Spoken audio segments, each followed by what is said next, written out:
You are here for ISA Presents The Path to Getting Staffed with the Writers Guild Foundation. If you are in the wrong place, stick around, learn some stuff. We are going to welcome our panelists in, but I'm first going to just do a couple announcements from the ISA side of things. First, we want to thank the Writers Guild Foundation, obviously, and also to our sponsor, Capital Fund Screenplay Competition. We do have 2 free entries to give away to that competition. So if you go on Twitter and you tweet something about the event that you learned or something that you liked that our panelists talked about, tweet that. Make sure you include at Network ISA. And we're going to choose some winners. If for some reason you don't have Twitter, you don't want to, you can always email Molly at networkisa.org with your info, and she will include you in the drawing. Okay, up next, we have in our announcements an upcoming event, which is amazing. John Truby is doing a How to Write for Television with John Truby on May 24th. That is going to be an amazing event. He is such a great teacher, human being. Make sure you check that one out. And also our table read my screenplay competition is open, and we have just locked in our director for that, which is Mr. Paul Lindsay.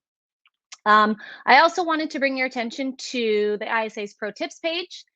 There, on that page, you will find a Writers Guild Foundation channel that is dedicated to their Inside the Writers Room series. These videos include panel discussions from the writers for shows including Abbott Elementary, Lost, Family Guy, New Girl, The Handmaid's Tale, and more. And new videos are posted each week. So go check out our Pro Tips page for that. All right, let's get to it. Again, we are here for the Path to Getting Staffed with the Writers Guild Foundation. And I will introduce our amazing panelists who are joining us. First up, we have Clay Lapari, rhymes with Mary, which is his daughter's name, which I learned. Easy. He is a longtime script coordinator, writer's assistant with credits including Community, WandaVision, and the iCarly reboot. Next up, we have Debbie Ezer, and I hope I said the last name correctly. Perfect. She is a writer who has also worked as a script coordinator and the writer's assistant in television, on network and cable dramas, as well as single and multi-camera comedies. It says in her bio, she's a recovering attorney, former SAT math instructor, and retired improv comedy performer who always endeavors to present the material in an organized, efficient, and hopefully entertaining fashion. That is a lot of different lives that you have led in, it looks like, a short amount of time. And next up, we have Yousif Nash. Yousif is a son of Iraqi immigrants, an Air Force veteran, and a huge self-proclaimed nerd. I didn't say it, he did.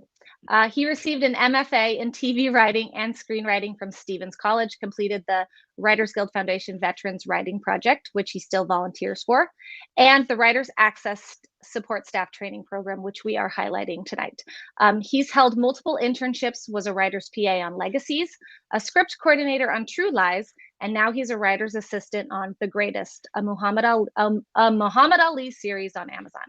And he typically writes about his military experience through the sci-fi and fantasy genres, or about nerds who are suffering from the normalities of life. So he writes about my life, about me suffering in my daily endeavors. How are you all? Excellent. Great. Good.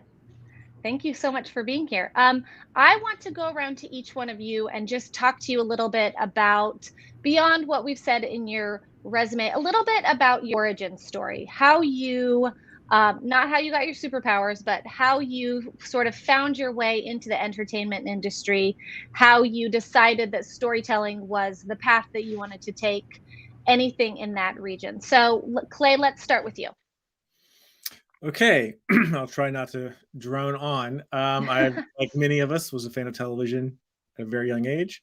I grew up in Baton Rouge, Louisiana, and was very fortunate to go to a high school that had a television program. We had a live TV studio. We had a live TV show. So I sort of caught the bug there. And then I decided I was going to go to Emerson College in Boston. Went there and graduated in 2001. When I went into college, I thought I wanted to edit And when I came out of college, I had determined I wanted to write. So I made that pivot somewhere in those 4 years. I'd like to take a moment real quick to say that in no way does anyone have to go to school for this. So I always like to say that, I did it, but no one has ever asked if I have a college degree, let alone where I went to college. So, release yourself from any of that stress. But anyway, so I moved out to LA in 2001, looking to write in sitcoms. That was my goal. It took me about 3 months to get my first PA gig. It was a show called The Jamie Kennedy Experiment, which was a hidden camera. That went 3 seasons. And by the 3rd season, I got bumped up. I had climbed up to writer's assistant. And then the show got canceled. And then I landed on another show called Eve on UPN as the writer's assistant on season 2. I got bumped up to script coordinator for season 3. I got my first script there. So that was I wrote my first episode of television around 2005 and felt really good about my chances of getting staffed on the 4th season of Eve. Unfortunately, UPN and WB merged. And overnight, it became the CW, the show disappeared, and I found myself back at looking for script coordinator work. And that basically began, or from there, I spent many, many, many, many years bouncing from sitcom to sitcom, single camera to multi-camera, great show to terrible show, kids show to adult comedy, never getting staffed. Getting to write samples, getting to write freelance episodes on many of the shows along the way. But it was almost 20 years later that I actually finally got staffed on a show. My journey was stupidly long, unnecessarily long, but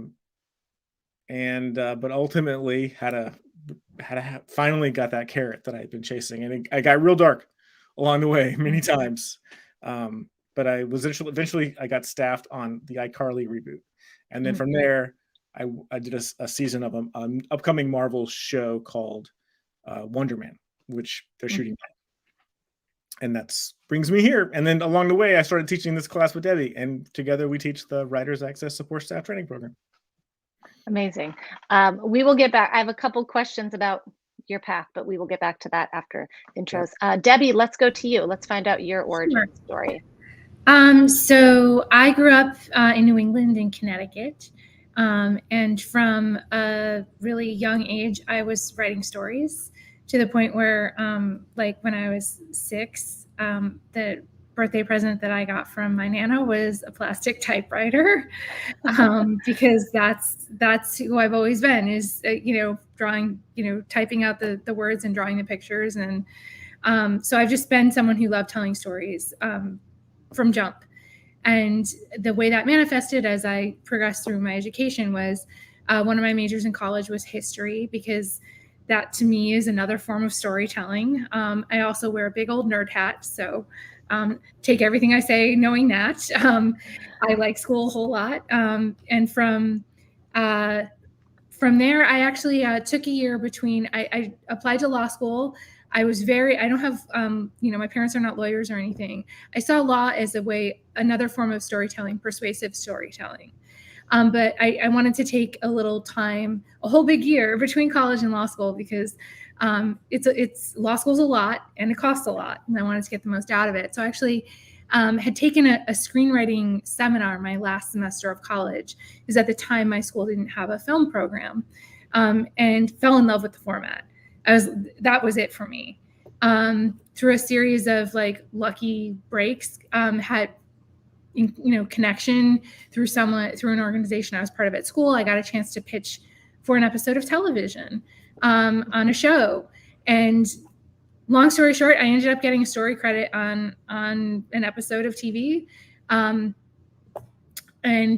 but still really was interested in law, and so spent my year out here. Went to law school in Chicago, but never really shook that bug.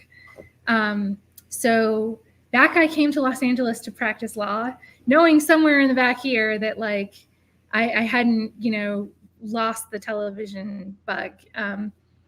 Like Clay, I love movies too.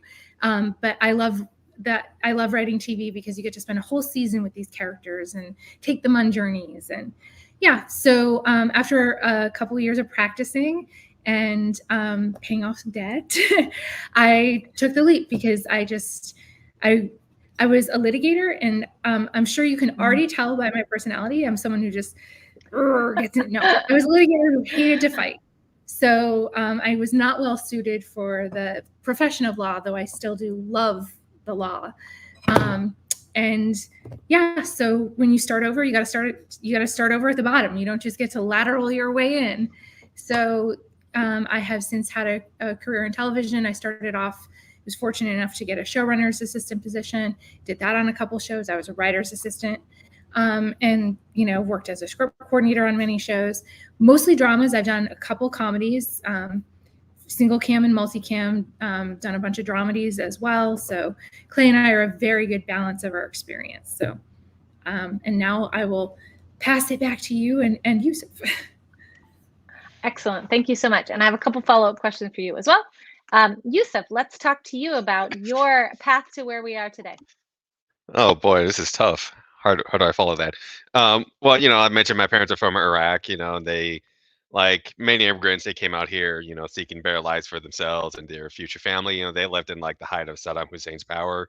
My dad eventually got 3 PhDs. My mom got her 1 PhD. But growing up, they would always tell me like how life was like before and after, you know, Saddam Hussein, and they would always tell me stories, and always, you know, Iraq always seemed like this oasis to me that I could never reach, you know, like this fictional magical land. Um, but like also, you know, growing up, I just kind of got absorbed into different forms of storytelling, you know, from like novels, comics, games. You know, I was really into that, and you know, it was a path I wanted to go to from the very beginning. In fact, me and my brother would write fan fiction comics for like Sonic the Hedgehog. You know, so we would do that when we were younger. So we had the writing bug since we were young, and so, but you know, I still felt like, oh, a debt to the country, so I decided to join the United States Air Force. You know, I went through, I grew up in Las Vegas, and I went to the University of Never Leave Vegas, UNLV, because that's our curse. And so went through the RTC program, became an officer for the United States Air Force. And after I left, you know, I just like realized like, oh, well, what should I do? Oh, I like writing. Let me see how I could get into the whole writing thing. And that's where I discovered the Veterans Writing Project. And I went through there, and I was taught by actual guild members. You know, like some of my mentors were like Kira Snyder from, you know, Handmaid's Tale, and, you know, Marlena Hope of Grey's Anatomy. So it's like I was taught by these people how to write. And then, you know, I met Kinlan Zepnik, who, you know, was the director of the Stevens College MFA program at the time. So he was like, oh, he told me about the MFA. I was like, oh, this is a great next step to help me continue and find my voice. And plus, I had the GI Bill, so I was like, might as well go to college for free. And the GI Bill also pays you to go to college. So it's like, oh, this is nice thing. But that's how, you know, I gained my internships. You know, I got internships in Hive Mind and, you know, Ariara and Berlanti Productions. Mm. And through those connections through there is what led me to get my writer's PA gig at Legacies.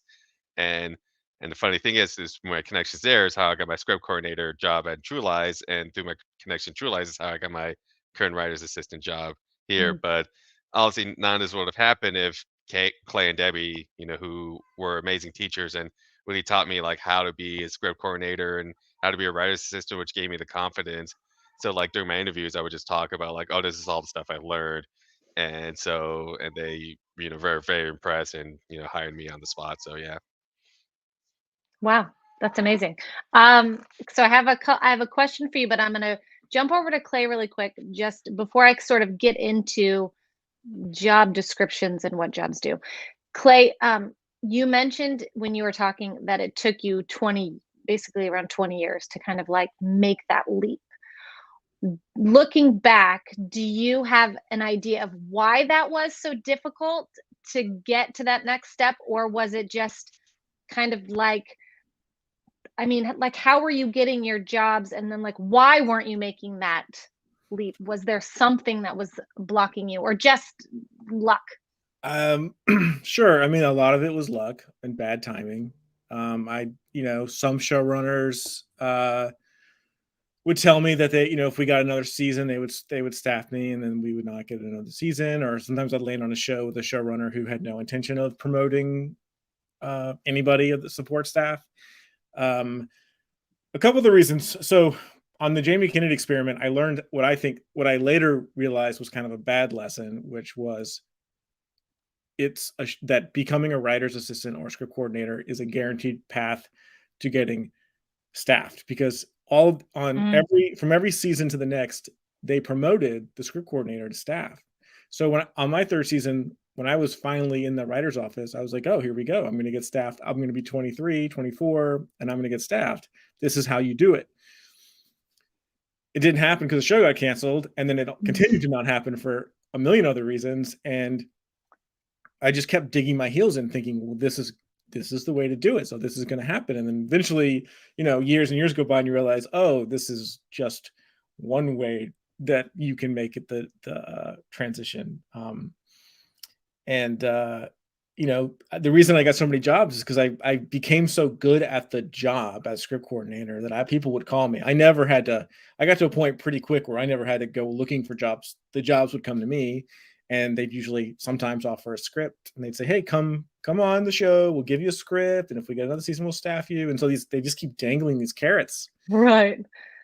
So you just get stuck. And then after a while, you're like, I don't know if I'm capable of doing anything else. So I'm afraid. Right. And you're so good at that job that they want to keep you at that job. Yes, that's a big part of it also. Yeah. And then what was the thing that actually you feel like got you that jump? What happened in that situation where you actually okay? You know what I think it was? Female showrunner. In 20 years, I've worked with 3 female showrunners. I've done so many shows, worked for so many men who either said they would help and didn't or couldn't. And the first woman showrunner I worked for gave me my first freelance. The second was years and years later on WandaVision. Jack Schaefer, who, while I didn't get to write a script, really embraced me as a creative asset, and I got to pitch a ton on that show. And she, in every press where she would talk about the writing staff, she always mentioned me in an equal capacity, which was incredible. And then Allie Schouten on iCarly was the woman who said, listen, you've written a freelance on this first season. I want to help and promote. And I really can point to female showrunners. Wow. I'm glad I asked that question. That's very interesting. Yeah. Debbie, I wanted to ask you about your background in law. Do you think that that is something that, we talk a lot about, as writers, having a life outside of your writing and have a life so that you have something to talk about. Has that background and all the other stuff that you've done, has that helped you in terms of getting jobs and moving forward? Yeah, I think so. Whether a show is a law show or just a show, a drama, just a drama about, something else, whether it be procedural or not, there are so many aspects of law that weave into life that I know that, I am often an asset in ways people never expected because I come with this background. And I have worked on a couple different law shows. But, even, I've worked on some medical shows as well. I neglected to mention in my earlier introduction that I actually haven't, I have also gotten to write a few freelances. And most recently, I got to co-write and then solo write on The Good Doctor. And in that show, there's a lot of law that intersects with what's happening not a lot, but like enough that certainly the background is useful. And also research skills aren't exclusive to being a lawyer, but certainly I have a particular, set of research skills that can be very, very useful to a show in addition to just my particular set of skills. Yes, indeed. So yeah, like Clay said earlier, I really don't think it much matters, if you've gone to school, where you've gone to school. I think what matters is what you bring to the table, just in terms of your background as a person. And so that's part of my background, and I think people do see it as useful. But you know, along with, as you said earlier, I've led a few different lives so far. So yeah, yeah, you that, have a lot of interesting elements to your life. So that I thought that was interesting. And Yousif, to you, I wanted to ask you kind of the same question about, you have this military background. Is that something that you, when you're taking meetings or you're applying for jobs, is that something that you put forward as a way of showing that you have lived a life and you have experiences that other people don't have? Yeah, definitely for sure. Because that my military experience always comes out of, like, every interview conversation they have. So it's like, oh, we're talking about your life. Oh yeah, I went through the military. Oh, what you did? I was a nuclear missile operator, which means I was the guy who sat on the ground waiting for the order to turn the key to launch a nuke. So that was my job, not the most glamorous job, highly stressful. Just Yeah, like being a script coordinator, because, and as you can see, I could lean in through that. That's um, and that's a big part of it. And a lot of times, like when I was in True Lies, we did have like some military conversations coming up. So, I would, come and bring that experience to it as well. And I was very fortunate enough because, our showrunner Matt Next, he has a support staff, be very involved with the whole creation process. He would give us writing assignments too. So if you're able to watch a series and you see something in the background, good chance that, one of us, did that thing, so it's a very fun creative atmosphere to be part of. But yeah, that was part of it. A lot of people ask about my, cultural background as well, about my sure. parents, and that's also part of it too. So I was like, everyone's always interested, saying, "Oh, an Iraqi man in the military. What can we know more about that?" And I was like, "Yeah, I Right, could tell you everything about it." So right. And they have instant faith in you. If you are strong enough to sit there and not push the buttons, you can handle the writer's room. Maybe, oh yeah, maybe. and I mean, yeah, I could handle all that, and I could guarantee you no stories would be leaked by me. So yeah. True, true. Okay, so let's talk about these two main roles that we're discussing today, which is the writer's assistant and the script coordinator. So Clay and Debbie, can you guys talk about what what those job titles mean, what the duties are, and then maybe go through sort of a day in the life of each of those jobs and what it entails? Sure. Whenever we do this, usually I talk about the writer's assistant role, and Debbie talks about the script coordinator role. So we'll start with that. Perfect. Okay. And remember, most of what I have to say is from the comedy world, because I've worked Sure. almost exclusively in comedy. So in a sitcom, uh, the writer's assistant and the script coordinator are the script department. The script coordinator is the head of the department, and the writer's assistant is the number two. The writer's assistant's main roles include note taking, extensive, long hours, extensive note taking. So typically on a show, you have there's pre-production, production, and post-production. Pre-production is usually somewhere between 6 and 12 weeks, where the writers are basically working to generate as much material as possible, so that when production starts, they've got like a backlog of stuff. And in the first several weeks of that, and certainly the entire stretch of that, as you're coming up with these ideas, is just brainstorming. So in a writer's room, you might have 10 writers around a table, and the writer's assistant will be the only person at a computer who's Mm, physically taking all the notes, collecting all the pitches, the jokes, the story ideas, the character descriptions, organizing, and the keeper of all of these ideas, who is responsible for cleaning, maintaining, and distributing at the end of every day. That's a big part of it. And then the other part, specifically in sitcoms, so much writing is done as a group in comedy. Drama is mostly individually, but in comedy, it's often room written. And when you're room writing or rewriting a script, the script is on a screen, a monitor that everyone in the room can see. And the writer's assistant is often at the computer, mm. physically making all the changes that are being dictated to them. And so you're spending, it's very normal to work a 12-hour day. So you're 12 hours in this room brainstorming. Those are the two main tasks of a writer's assistant on a comedy. Really quickly, I know Debbie will get into the script coordinator stuff, but in the sitcom, in the comedy world, the script coordinator shares all of those duties that I just said with the writer's assistant. You basically split those roles. And on top of that, which Debbie will get into, is the extra script coordinator duties that the script coordinator is responsible for. So Debbie, go for it. Yep. So I'll just add that on the drama side as a writer's assistant, and I think on the comedy side, this comes up just not as much. You will end up doing a lot of research. Pretty much the support staff in a writer's office is a team, and anyone who has the time will be doing the research, but it's something that's disseminated by the writer's assistant with the room notes, that night, or to the writer whose episode needs that research, what have you. And as Clay said, in the comedy world, the duties are shared. In the drama world, the duties are very much more siloed.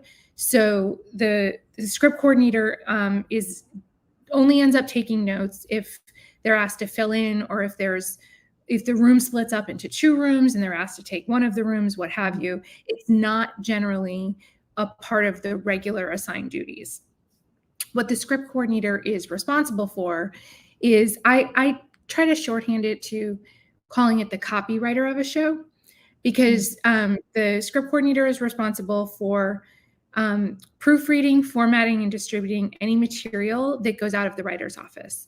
And that includes something called story areas, which are 1 to 2 page documents that will just sort of give headlines of, hey, studio, hey, network, this is what we're doing for this episode.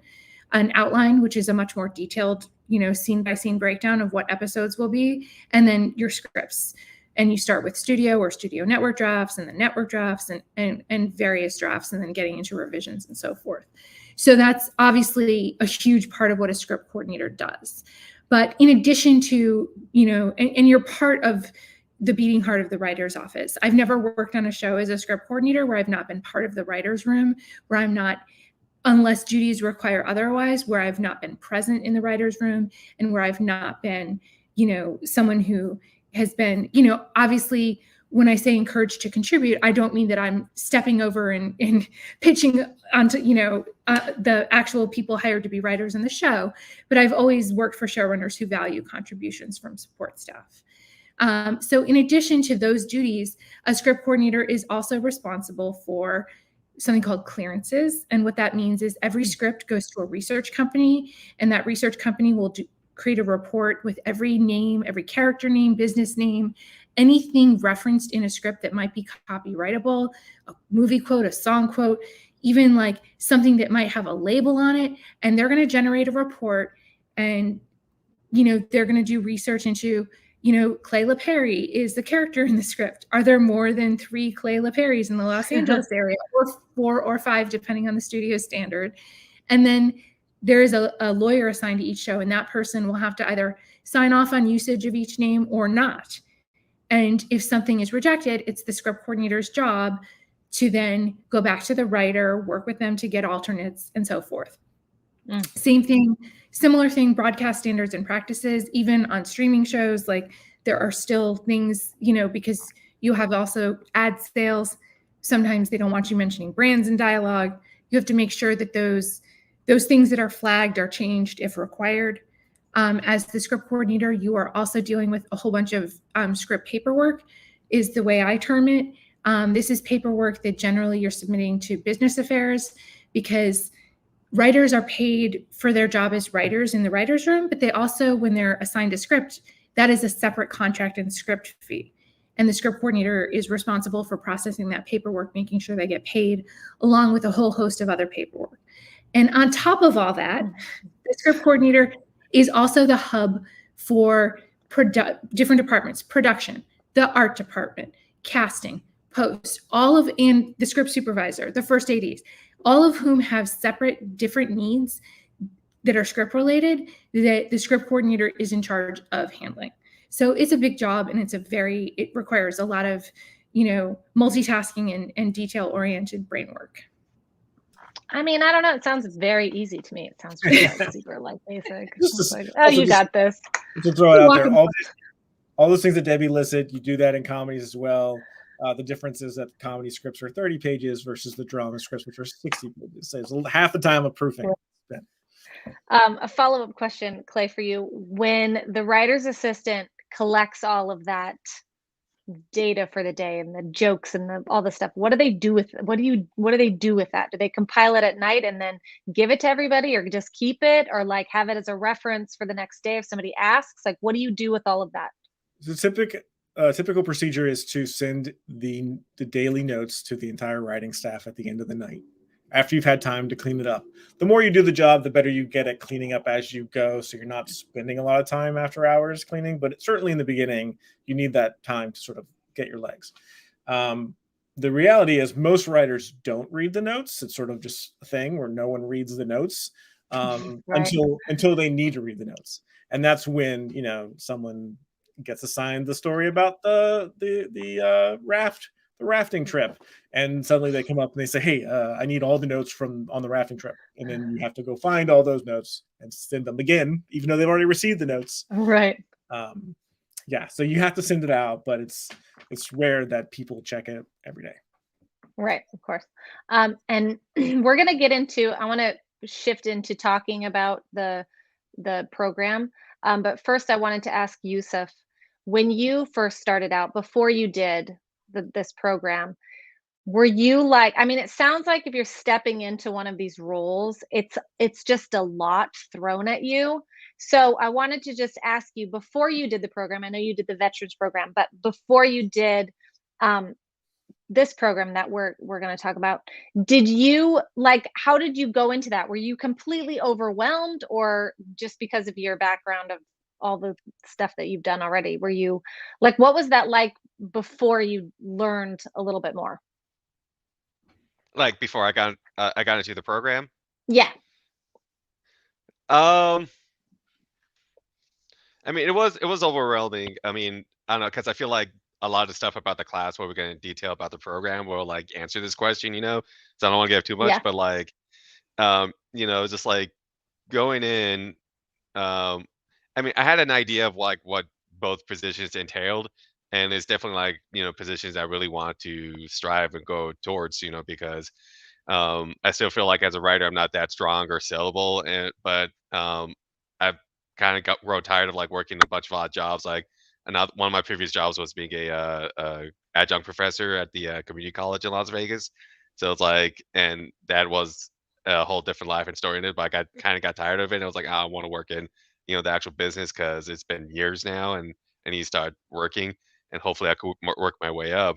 So I was like aware about them, but going through the program really gave me way more details, especially with script coordinator, right? Like writer's assistants, like, oh, you just take notes and you clean things up and you can send it out to people, and you just gotta keep track of things. Cool, but like script coordinator is like, I didn't know you had to do like all the extra, which sounds like an oxymoron. I didn't know you had to coordinate with all the different departments, So it's in the name, but I didn't know about that until like going through the program and getting all of our lessons and writing notes about that. I feel like script coordinator is the one that like I wrote the most notes of, because that's the ones I know about the least. Right. So yeah. Okay, cool. Let's get into talking about, and I had to look at the name again because I was like saying the program, and I'm like, what? The Writers Guild Foundation Writers Access Support Staff Training Program. Phew. Let's talk about what exactly this training program is, and what what it entails, how it came about. Just let's talk about it. And everybody, if I don't want to see in the chat like, is this an infomercial about the program? We're of course talking about this program because it's extremely helpful to get the knowledge that you need for these jobs that are complicated. I mean, so that's what we're doing. So I don't want any chat on there about it. Okay, so let's talk about the program. What exactly is the program? What's the mission? And just take us through it. That's my cue, I guess. Oh, Debbie. So the program's goal is to open up writer's assistant and script coordinator positions to underrepresented groups. And so back in 2020, showrunners Mike Royce and Tanya Sriracho and writer Liz Alper came together with this cause because in my opinion, I will say, on ideal shows with ideal writers' rooms, they promote from within. And so your support staff is essentially your farm team. And so the way, we all want to see more representation on shows and in writing staffs. And one really good way to do that is to help diversify the ranks of the farm team, of the support staff.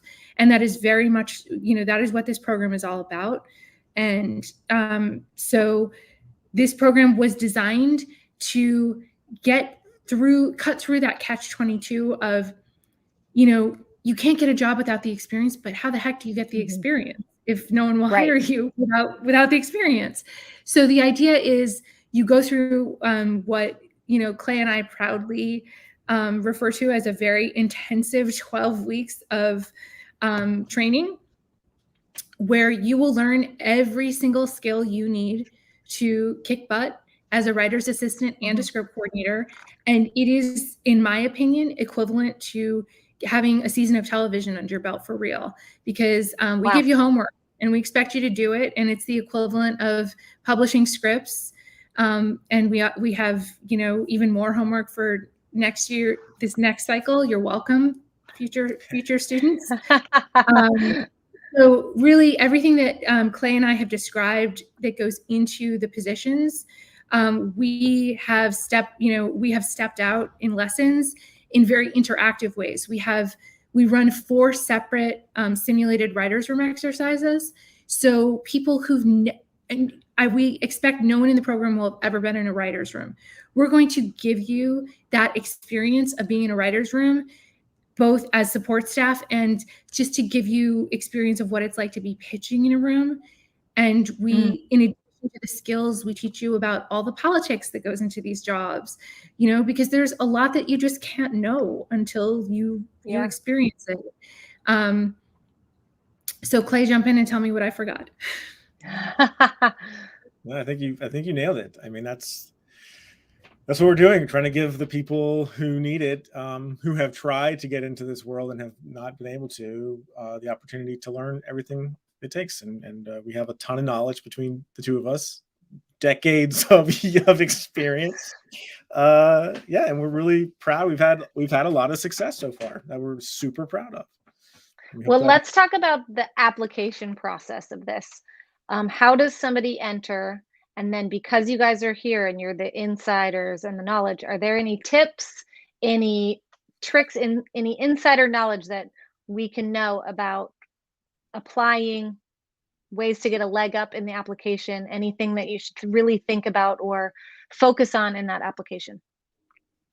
Sure. There's a lot of fields that you have a lot of chances to talk about who you are as a person, what your interests are in terms of writing, because we all understand that everyone who is getting into this program has the ultimate goal to one day getting staffed.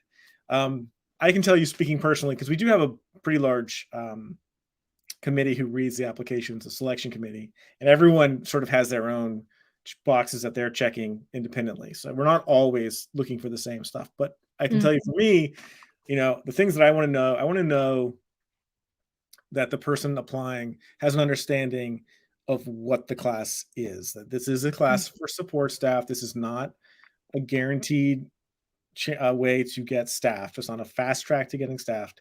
It's a path to getting support staff work. So I want to hear language that they're aware of that. I also want to know what sort of efforts they have made so far into getting into this business. We'd love to give everyone everyone who just loves TV these skills, but by the nature of the class, and it's limited, acceptance, that I want to know that you have, pounded the pavement, tried to get jobs, and have been hitting walls because, for any number of reasons that you're experiencing, and just show some prior efforts to getting into this world. Those are 2 of my big ones. Debbie? Yeah, I mean, I just to piggyback off of that and add to the idea being, we want to, we understand that, the whole point of this class is that you haven't been, like, we want to help you break through where you haven't been able to break through into a writer's office. But we want to see concrete steps that you have taken. Have you, been, taking maybe a class after work, or have you joined a group to network, or because, we come across applications where, at least to me, it's clear you get someone who has, maybe been focused on features or whatever and sees this as, well, maybe I'll try this. But, this is about television. And so if I don't see that you're specifically focused and, that this is what you're aiming for and that you've been working toward it, I'm not as inclined to, rate that application as highly. Yeah. And yep, go ahead. Sorry. I'll also add, I had a thought and hopefully it didn't escape my head. So there's a lot of questions in the application, or there are some questions in the application about the types of material you like to write, the types of stories you like to tell, and that's all great. We do take that into consideration, but it's less about your ability to write, your skill as a writer.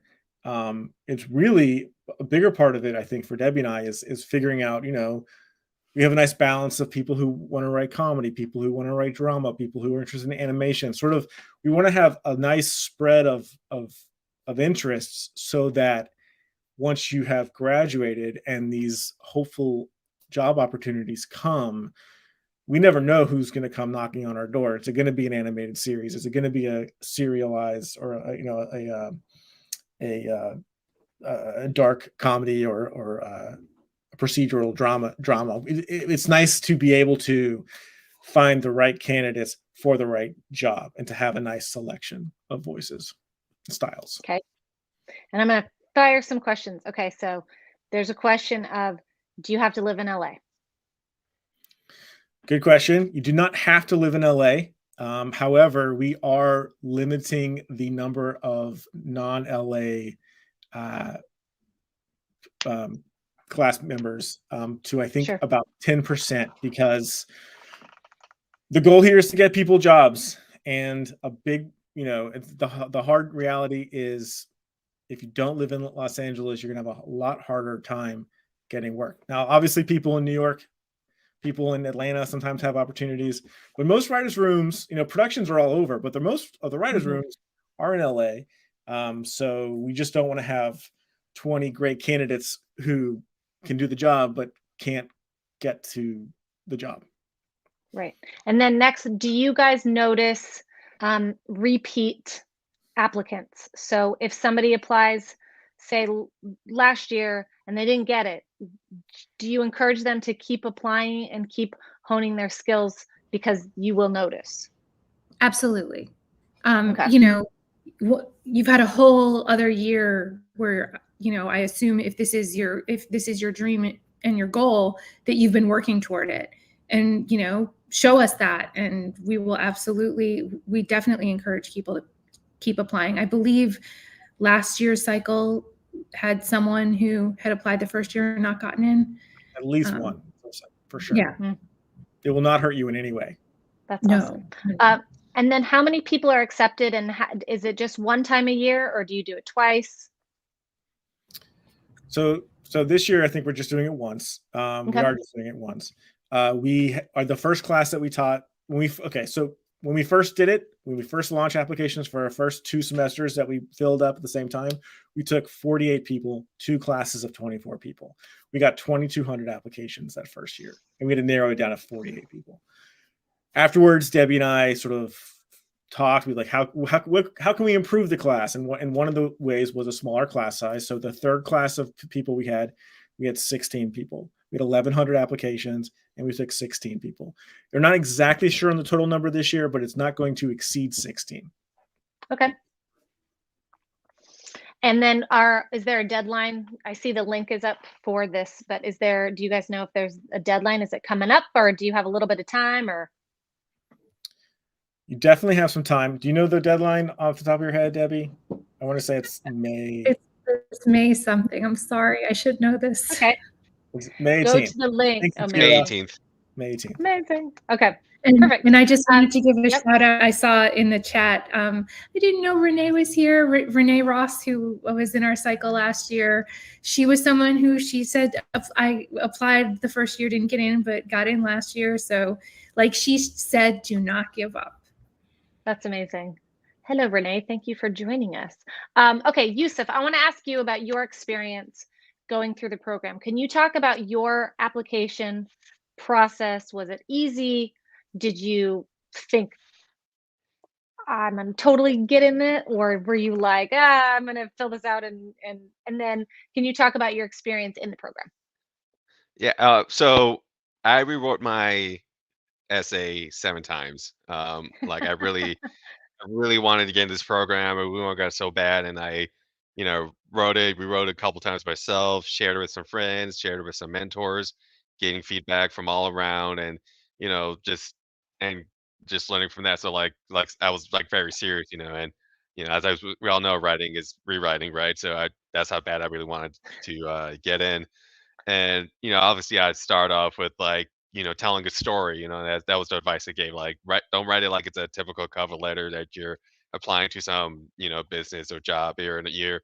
You want to show that you want to be a writer, but also at the same time, it's like you really want to be a writer's assistant or a script coordinator, like, for myself, it's just because I have these kind of backgrounds, being in the military and all these other things, like I feel like I'll be great as a support staff because I'm still trying to find my voice. I'm not that great of a writer, but I really want to help bring my experience to the room. And that's how I kind of sold myself in those essays. And plus talk about my previous experience, like I've been volunteering with the Veterans Writing Project. So that, I think there's a question like, oh, have you interact with other writers? How do you do through stuff? How did you work your way through that? So I talked about my experience through there. So much to Debbie and Clay's point, I feel like I only got in because I had experience that really showcased that I can be an ideal candidate. Not so much like going through the program, but like after the program, I can like excel past the program as well. Um, and just going through the program, it's like a fun classroom. We spend a lot of time just like learning and practicing. I'm a hands-on learner, so we did a lot of hands-on stuff, which is great, fantastic, and learning about that. And then once we got to the script coordinating stuff, it was, I was all over it. So I became the master of the scene numbers. How do we learn from like when do we use like letters, scenes, and stuff like that? We have a Slack channel, and I tend to be like the guy that like instantly when someone asks a question, how do we do this? Like, I'm in it because I memorized that shit. Um, so, and of course the color pages as well. So, and I'm very envious of all the later classes have getting like so much homework assignments because we didn't get much. Like a lot of our homework assignments was like in class assignments, so we just Debbie and Clay will like send us like a script. It's like, okay, let's look over it. We're gonna go over it on the class. We just send again and in it to everyone early, and but it's like, oh man, I wish we had more time to like throughout the week just to like practice and learn more and be more prepared for the next class and the other classes, So, but we also got like some guests, coming in, some showrunners coming in and telling us like what they expected out of support staff, what they want more out of us as we're able to graduate from the program. And then what happened when you graduated from the program? Was there is and Clay and Debbie, you can jump into about this. What happens after the program? Do your I forget what am I going to call these people? Do the people in the class Grabs. get yeah, graduates? Do they get what happens to them once they're finished? So what? Well, Yousif, why don't you talk about your experience, and then Clay and I can give our perspective. Yeah, so I like literally became a writer's PA. I can't remember, it was either like near the end or the middle of going through the program. Mm, But afterwards it was just like, oh well, what do I do? Well, I'm in this writer's PA role, and hey, the writer assistant got assigned an episode, so she can't take notes. So I had to chop in and like, hey, I just went through this program. I could fill in mm. for her when she can't do it, around my other writer's PA duties as well. And at the same time, I talked with the script coordinator and just saying like, hey, I learned this and this, so, how do you do stuff? And our script coordinator, Helen, she really showed me like, oh, this is what I do, this is how my process. Oh, what about X, Y, and Z? I was like, oh, it's kind of. So I really showed like how I really try to impress people in my room that like, oh, this is all the stuff I learned in the program. I could be a good candidate to like get promoted if we were to get a second season. Unfortunately, that it got canceled, so that was unfortunate. But I feel like just since I earned a good rapport with the writers, they're the ones who referred me to other people. So like, Mm, so I didn't really get a job, right out graduating from the program. I did the whole like connecting with people, and they sent me to their connections, and those connections sent me to their other connections. So as pretty much a lot of us know, like Hollywood is all about like who you know, and I played the whole, and I was just fortunate enough that somebody knew somebody who's looking for somebody at the time, so. And once I got into those interviews, like I said earlier, I just like talked about all the stuff I've learned and all my resources that I have, and that's how definitely helped me, got me my jobs that I am working on today. excellent. Yeah. Yeah. So from our perspective, what we do is after the graduates finish the class, we work with Kira at the WGF and Mhm. Mike and Tanya and Liz to put out a big blast to all of our industry contacts and saying, hey, we've got 16 great new candidates who are ready and capable to start working. Please inquire if you're a showrunner who's looking to hire support staff. We get a ton of we have gotten so far a bunch of interest. Usually the when we do a blast, we get a lot of interest that follows. People just saying, hey, we'd like a link to the lookbook, which has everyone's resumes and bios and stuff. And then a percentage of those people actually come back and say, okay, I'm actually serious and capable and able to interview and meet some of your candidates. And so then Debbie and I ask about, what type of show is it? What is it about? Mm. How many episodes, whatever. And then together, she and I go through our roster of, and not just the most recent class, all the other previous graduates as well, Mm. find the best candidates and submit, maybe 3 names. We try not to overload the submission process. And then hopefully someone gets some of those or all of them get interviews, and hopefully some get hired. We have had 60 people come through the program. A small percentage of those people come out of the program and are like, you know what? This is not for me. I don't want to do this job. Right. It's not a lot, but it certainly is. It happens. And of the 60 people who graduated, we've gotten over 20 people jobs. Close to 22 people, I think, at this point, who have gotten actual support staff gigs on TV shows. That's a third of our graduates that we've gotten placed, and we continue to push all of the other 40 people whenever we have an opportunity. That's amazing. Debbie, did you want to add to that, or are we? I mean, Good. just again, just piggybacking to say that, Clay and I have as do the founders of the program, have our own, contacts within the industry. But I'm also completely shameless when, because even just hearing about these jobs, you have to sort of be plugged in to different Google groups, or I'm not on Facebook, but anytime I hear about a job, I will introduce myself to a stranger via email and say, CC Clay and say, hi, have you heard about our program? Would you be willing to consider a couple of our grads as candidates? And I'm very pleased to say that we've had a number of people hired that way. I will just, I am able to be completely shameless when it comes to advocating for grads. Less so for myself, but I'm working on that. So Right. It's a good point, Deb. Sorry to interrupt, but I kind of made it sound like we just wait for people to come to us, but we definitely don't. We are also trying to pound the pavement. And if I ever have an opportunity where I go on a general with someone at a studio, I always try by the end of my conversation to plug the program and to say, hey, if you have shows that are staffing up and you're looking for specific type of voices, please consider the program. So Debbie and I are working tirelessly. I mean that for our graduates. You're looking tired.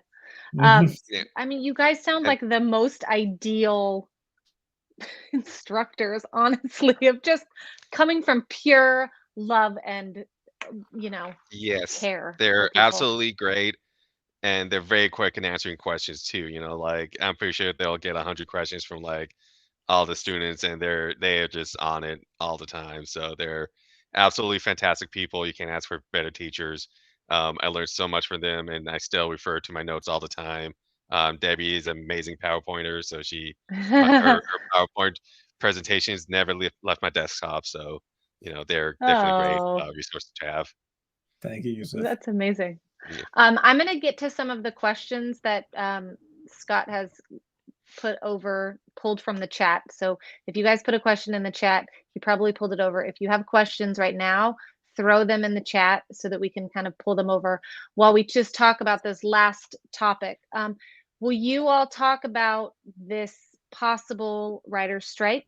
And just to keep it positive, I guess, what do you think is the best way to utilize your time or resources during this strike? If it happens, or hopefully it gets resolved quickly, but let's say it does happen. What do you think is the best way for writers to utilize their time or support staff? What should we be doing? Okay, so yeah, definitely the elephant in the room. So in the event of strike or not, I can say with complete confidence that the possibility of a strike has unfortunately slowed everything down, at least on the writer's office side of things. The number of shows being greenlit to series has slowed to a very quiet drip. So, I don't think that, there are very few opportunities, unfortunately, right now. And so I'll just talk about the hope is that strike or no strike, that, hopefully this contract will be resolved very soon. And if there's a strike, who knows how long it will take. My expectation, and Clay and I have talked about this, and I think he shares this view, is that once it is resolved, we expect to see kind of a flurry of shows getting going. And so we hope to see that there will be a lot of jobs. And we think that that will coincide nicely. A pickup of activity will coincide nicely with this next cohort being ready to rock in writers' rooms, as well as, our grads from previous cycles. So we are hopeful that that pattern will be followed. In terms of my advice personally about the best way to ride out a writer's strike, always write when you can. Obviously, finding if you're someone who gets laid off as a result of the strike, finding whatever other work that you can. I know personally, back in 2017, when it looked like there might be a strike, it was the same kind of crickets that there are now. And I had a very hard time. I didn't find a job on a show until after the contract was resolved. And in the meantime, I was picking up, side gigs. I did some dog walking for WAG because I'm a dog lover. Whatever you can do to stay afloat. It can be a scary time, and I definitely want to acknowledge that. And if you're in Los Angeles, I would recommend, if you want to show solidarity with the writers, if there is a strike, join them on the picket line. It's a great way to network. And true. Clay, what do you have to add? Very little, but I think all of us should be making it a goal to hopefully come out of this strike with one new sample. That's what my goal is, to hopefully come away with one more sample. But yeah, it's tight. It's tight for us. It's going to be. Debbie and I both went through the 2007 strike, which was 100 days, and that was hard. Right. Trying to keep it positive. So just start writing, get some samples. And join the strikers, join the picketers. Get out there and support. Okay, so let's move over to these questions that were pulled for us. There are a few, so I'm going to try to go through and just pick a couple that I feel kind of stick to topic. We already did the strike one. Okay. Maya's asking, you guys mentioned writing freelance episodes, not as a staff writer. Could you talk a little bit more about that and how that works? Sure. Debbie's probably going to know the specifics better than I am, but most shows are, depending on the episode order, required to give 1 or 2 freelance scripts to someone outside of the writing staff. Ideally, if you're a script coordinator or a writer's assistant, you're considered, your hat's in the ring there. Sometimes they'll go to to writers who aren't currently working, who are friends with the showrunner or who have some connection. But I always try to angle for a script when I was script coordinator. In comedies, scripts typically go to script coordinator before they go to a writer's assistant. It's not always the case in the drama world, but that is pretty standard in the comedy world. Yeah, you typically, depending on where the script is assigned in the season, which is usually if you're going to get a freelance as a support staff, it's usually closer to the end of the season. Sometimes it's the finale or the penultimate episode. And ideally, you get a week to sort of step away from your script coordinator duties to get a first draft done. But that's not always the case. I've certainly written freelance scripts after hours because I was not given the opportunity to do it during the work hours. And then, that can be, sometimes you get the story and teleplay where you get the whole script. Sometimes you are able to pitch a story idea and you get the story, but you don't, you should maybe share the credit with another writer. There's a lot of different ways, shapes it can take to get your freelance. And one occasion, they had to give away a freelance script to a support staff. The script was already written and they just put my name on it. I didn't write a word. And I was lucky enough to get that script payment and the residuals for that. Oh, wow. Yeah, but it's there's a million different ways for it to happen, but it's a nice chunk of change too if you're lucky enough to get one. Yeah, I just wanted to add to that, just about the requirement for a freelance. It's written into the WGA's contract, the contract with the studios, and it varies depending on the type of show, the episode order, and the season. So like a successful network show that has, 20, 22 episodes, that's in its second, third, what have you season, typically has a freelance requirement to give at least 2 freelance episodes. And that means, like I said, writers who are not on the writing staff. The unfortunate thing is not every show adheres to those requirements. And they rely upon the Writers Guild being able to enforce that. And, otherwise, or sometimes shows will just pay a penalty because, some showrunners, unfortunately, don't have the attitude of, wanting to give the opportunity to support staff. So ideally, it's something that you suss out in an interview for one of these positions about how open showrunners are to people earning, and I always phrase it as earning your opportunity to a freelance, by, showing your commitment to the show and your contributions and so forth. Right. Great. So I'm going to move on to Dawn's question.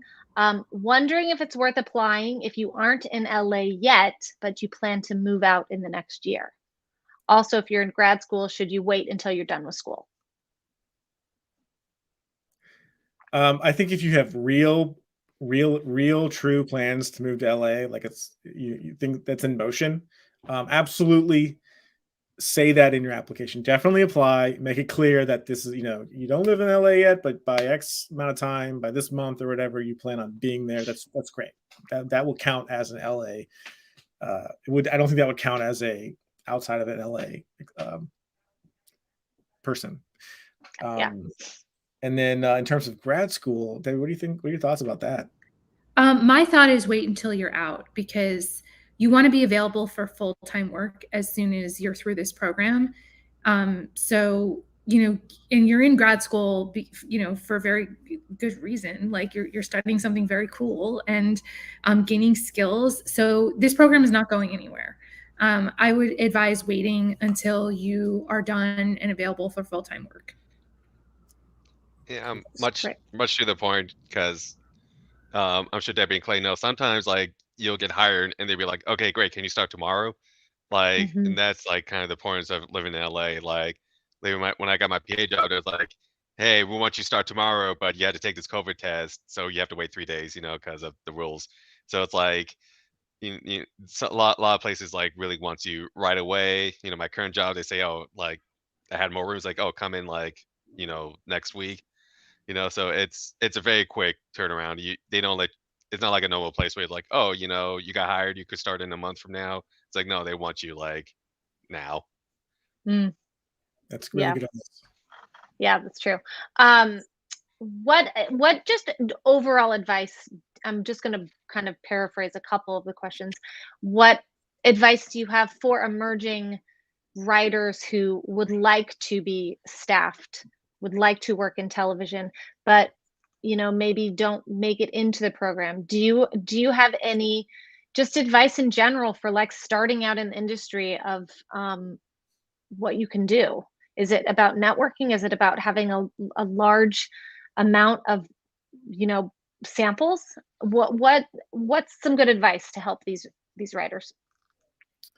I'll go first. I can. So listen, as someone who took 20 years to get staffed, I clearly did not have the answer to that. I would have done it sooner. But I can tell you, I spent many nights thinking, I should have just done improv.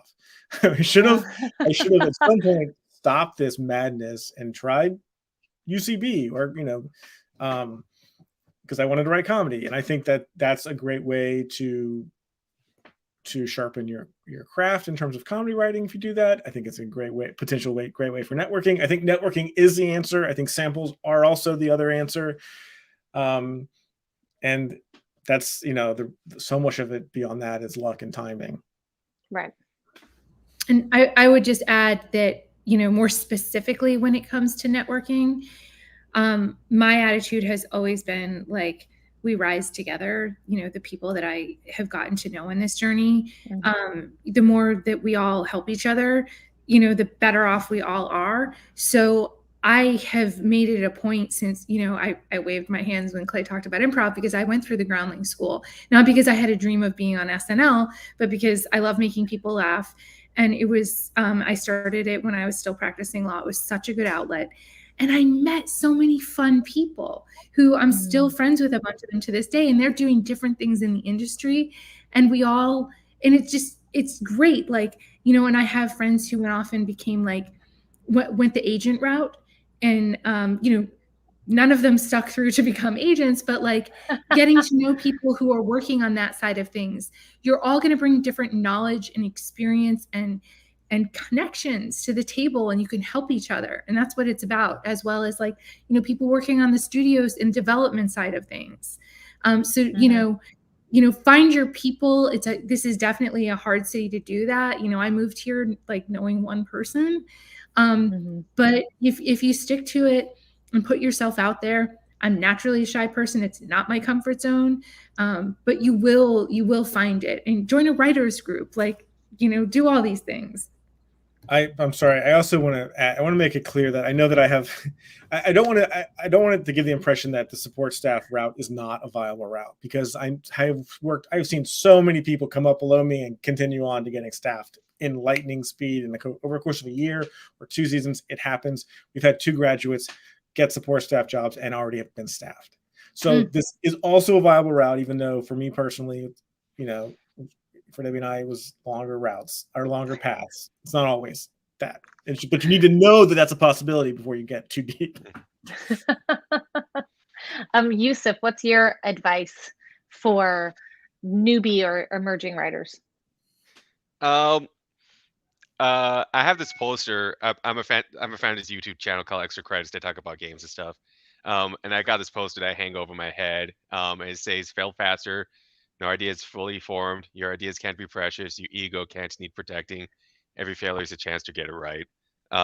So yeah, you did not make it to this program. You didn't make it to other programs, but there's always other routes you can take. So like every script you write can lead to another rewrite. Continue focusing on your craft, because like I feel like the moment you stop, that's it. So that's it. You're done.